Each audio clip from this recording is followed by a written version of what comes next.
नमस्कार मित्रांनो, तर कसे आहात सगळे? आशा करतो की सगळे छान असतील। सर्वांना महाशिवरात्रीच्या हार्दिक शुभेच्छा।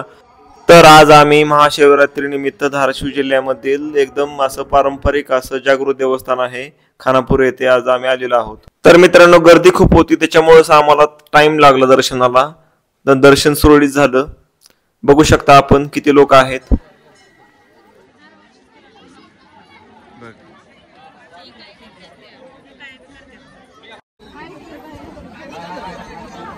तर मित्रांनो, बघू शकता तुम्ही मंदिराच्या आतलं आहे सगळे हे। मंदिराच्या आतमध्ये गेल्यानंतर बघा किती छान असं प्रसन्न वाटतं। गर्दी खूप होती। दर्शन वगैरे छान झालं। त्याच्यात दर्शन झाल्यानंतर आम्ही थोडंसं फराळ करावी म्हटलं। फराळासाठी खूप छान होतं सगळं, साबुदाणा खिचडी, त्याच्यानंतर बगर होती आणि गोडमध्ये भोपळ्याची खीर होती। मंदिर संस्थेने भाविकांसाठी एकदम छान फराळाची व्यवस्था केलेली आहे।